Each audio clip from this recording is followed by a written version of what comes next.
Hello! അങ്ങനെ സാന്ത്വനം 2-ാം ഭാഗം പുതിയ പ്രൊമോല് നമ്മുടെ അനുമോള് ഭയങ്കര സങ്കടത്തില് പിന്നെയും കരച്ചില് തന്നെയാട്ടോ കൂട്ടുകാരെ. അപ്പൊ അപ്പുറത്താണെങ്കിലും നമ്മുടെ ബാലൻ ഭയങ്കര സങ്കടപ്പെട്ട് പുറത്തിരിക്കുന്നു. അപ്പൊ ഗോമതി വന്നിട്ട് പറയുന്നുണ്ട്, "വിട്ടുകള ബാലേട്ടാ കഴിഞ്ഞത് കഴിഞ്ഞില്ലേ" എന്ന് പറയുമ്പോൾ നമ്മുടെ ബാലൻ പറയുന്നുണ്ട്, "അങ്ങനെ പെട്ടെന്ന് മറക്കാൻ പറ്റുന്ന സംഭവമാണോ ഇവിടെ നടന്നത്? നാട്ടുകാരൊക്കെ കളിയാക്കുവാ" എന്ന് പറയുകയാണ്.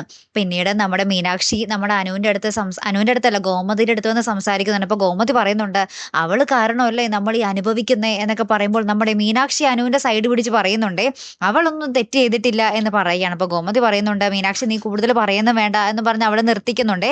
ലാസ്റ്റ് നമുക്ക് കാണുവാൻ സാധിക്കുന്ന കാഴ്ച എന്താണെന്ന് വെച്ചാൽ നമ്മുടെ ആനന്ദ് ഒരു ബാഗൊക്കെ ഇട്ട് പുറത്തേക്ക് പോകാൻ ഒരുങ്ങുന്നുണ്ട്. എന്നാൽ കൺഫ്യൂഷൻ പോലെ അവിടെ തന്നെ ചുറ്റിപ്പറ്റി നിൽക്കുന്നുണ്ട്. ഇനി എന്താണ് ആനന്ദിന്റെ ശ്രമം? ആനന്ദിനി അവിടെ വിട്ട് പോകുകയാണോ? നമ്മുടെ ശ്രീദേവിനെ വിട്ട് എന്നേക്കുമായിട്ട് പോകാനാണോ നമ്മുടെ ആനന്ദിന്റെ ശ്രമം? എന്തായിരിക്കും അവിടെ സംഭവിക്കാൻ പോകുന്നത്? കാത്തിരിക്കാട്ടോ. അപ്പൊ അടുത്തൊരു വീഡിയോയുമായി വരുന്നത് വരയ്ക്കും ഗുഡ് ബൈ.